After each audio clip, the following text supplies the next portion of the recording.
Hello नमस्कार दोस्तों, स्वागत है आप लोग सभी को अपने YouTube channel bright future live platform में। तो दोस्तों, आज की क्लास में हम बताने वाले हैं मैथ का 5 टाइप का इम्पोर्टेंट क्वेश्चन जो एग्ज़ाम में बार बार रिपीट होती है। तो यदि इस टाइप का क्वेश्चन एग्ज़ाम में पूछा जाए तो कम समय में किस प्रकार से बनाना है। तो क्वेश्चन पूछा जा रहा है, यदि किसी वस्तु को 425 रुपया में बेचने से उतना ही लाभ होता है जितना उसे 355 में बेचने में हानि होता है, तो वस्तु का क्रय मूल्य क्या होगा। तो इस प्रकार से यदि क्वेश्चन पूछा जाएगा कि प्रॉफिट और लॉस दोनों सेम है, क्या है, प्रॉफिट और लॉस परसेंट जो है जब दोनों इक्वल है यानी कि दोनों सेम है, तो इस प्रकार का जब पूछा जाएगा क्रय मूल्य क्या होगा तो उसको कैसे फाइंड करेंगे। या तो यहाँ पे दिया रहेगा जैसे कि किसी वस्तु को 425 में बेचने से उतना ही लाभ होता है जितनी उसे 355 में बेचने पर हानि होती है। तो यहाँ कुछ भी हो सकता है, 425 का जगह और कुछ भी हो सकता है, 355 की जगह और कुछ हो सकता है। तो जब प्रॉफिट और लॉस जब सेम रहेगा तो क्रय मूल्य यानी कि सीपी जो निकालेंगे सो कैसे निकालेंगे। तो उसके लिए एक फॉर्मूला होता है x + y/2। तो x मान लेते हैं इसको और y मान लेते हैं इसको। तो जब दोनों का ऐड करेंगे तो कितना हो जाएगा, तो 5 5 10 हो गया और 5 2 7 कितना हो गया, 8 हो गया और उसके बाद 4 3 7 हो गया। तो यहाँ पे हो गया 780 हो गया और 2 से डिवाइड करेंगे। तो जब 2 से डिवाइड करेंगे तो कितना आ जाएगा, 2 3 6 आ जाएगा और 2 9 18 आ जाएगा, 0 के 0 हो जाएगा। तो 390 जो आएगा सो इसका क्रय मूल्य निकल कर आ जाएगा। तो ऑप्शन नंबर बी यहाँ पे बिल्कुल इसका सही हो जाएगा। तो इस प्रकार से हम लोग एग्ज़ाम में समय को बचत कर सकते हैं। अगला क्वेश्चन क्या है देखते हैं। अगला क्वेश्चन है, एक कक्षा में लड़कियों की संख्या लड़कों की संख्या से 5 गुनी है। मैथ का क्वेश्चन बनाने से पहले समझना पड़ता है कि क्वेश्चन क्या बोल रहा है। निम्नलिखित में कौन सी संख्या कक्षा के कुल बच्चों की नहीं हो सकती है। तो यहाँ पे गर्ल और बॉयज़ का रेशियो जो दिया गया है सो क्या दिया गया है, लड़कियों की संख्या जो है लड़कों की संख्या से 5 गुनी है। तो मान लो गर्ल की संख्या 5 है और बॉय की संख्या जो है सो बॉयज़ की संख्या 1 है। तो यहाँ पे हम देखते हैं दोनों का जब ऐड करेंगे तो यहाँ 6 हो जाएगा। तो बोल रहा है कि कौन सी संख्या कक्षा के कुल बच्चों की नहीं हो सकती। तो इनमें से कौन सा डिवाइडेड नहीं हो रहा है वो देखना है। तो 35 नहीं हो रहा है तो इसका आंसर 35 हो जाएगा। और 24, ये तो 42 डिवाइड हो रहा है, 36 भी हो रहा है, 24 भी हो रहा है। तो इसका आंसर जो होगा सो क्या पूछ रहा है कि कक्षा के कुल बच्चों की नहीं हो सकती है। तो वो जो है सो ऑप्शन नंबर ए है यानी कि 35 इसका सही आंसर हो जाएगा। अब बोलेंगे 42 कैसे, तो मान लेते हैं यदि कि यहाँ पे देखते हैं दोनों का रेशियो करेंगे तो कितना आएगा। तो दोनों का जैसे कि यहाँ 5x हो गया और यहाँ कितना हो गया, x हो गया। तो यहाँ n1x हो गया, वहाँ 5x हो गया।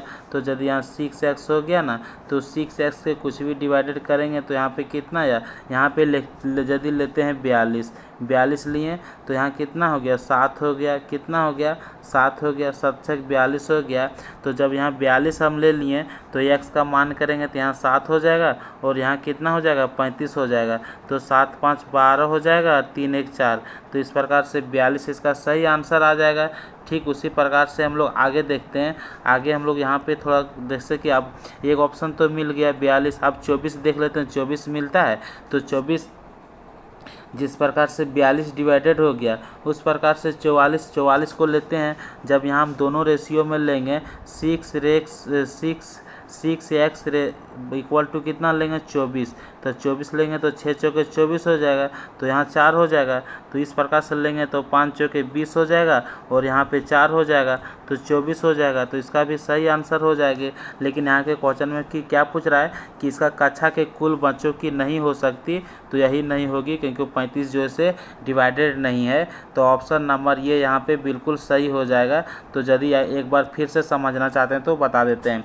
बोल रहा है लड़कियों की संख्या गर्ल की संख्या जो है सो बॉय की संख्या से 5 गुनी है, तो डायरेक्ट लिखेंगे 5 लिख देंगे, 1 लिख देंगे। अब इन दोनों को जोड़ेंगे तो 6 हो जाएगा। इनमें से कौन सा डिवाइडेड नहीं हो रहा है? 35 नहीं हो रहा है, तो इसका आंसर जो होगा सो 35 हो जाएगा।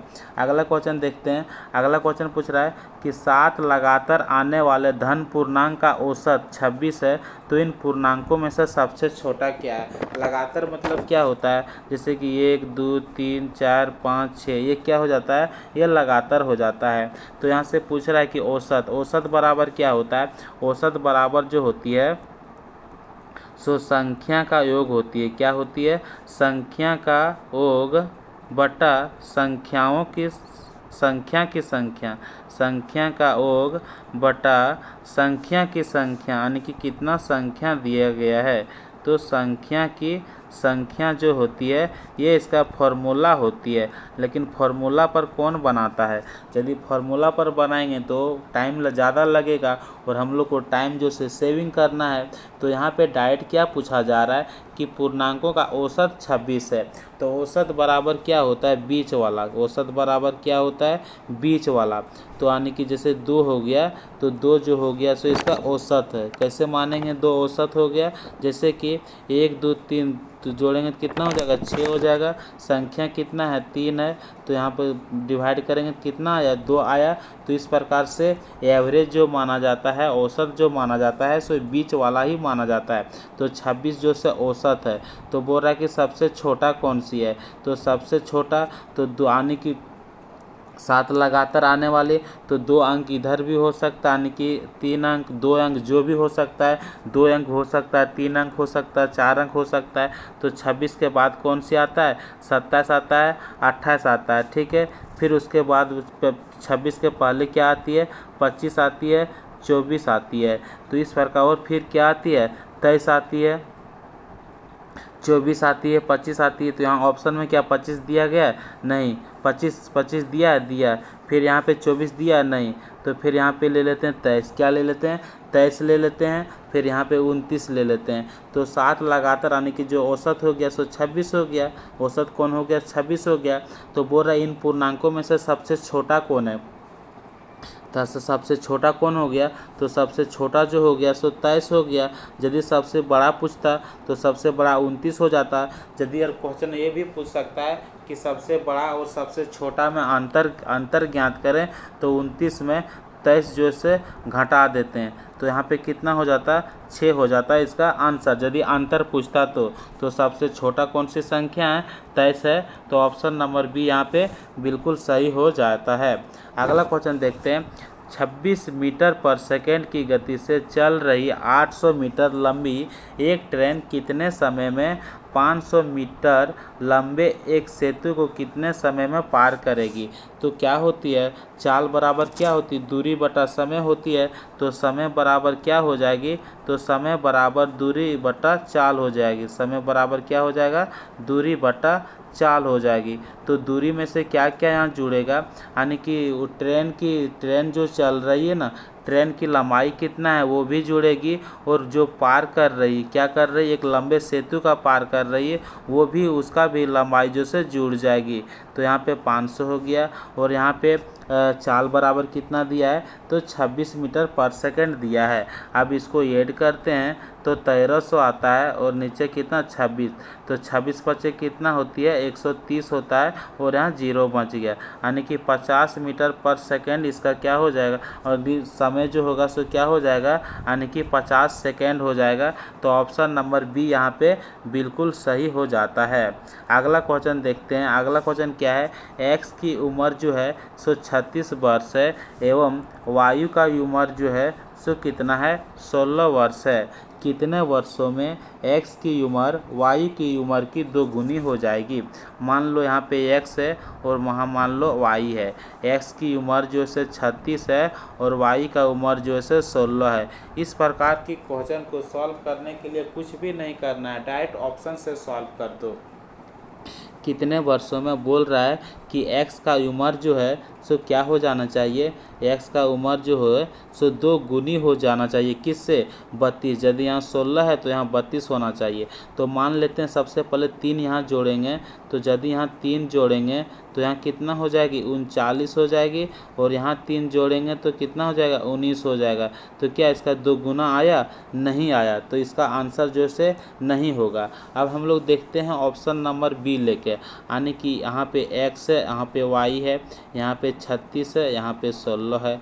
अब देखते हैं 4 जोड़ते हैं, तो जब 4 जोड़ते हैं तो इसमें 40 हो गया, इसमें भी 4 जोड़ते हैं तो यहाँ पे 20 हो गया।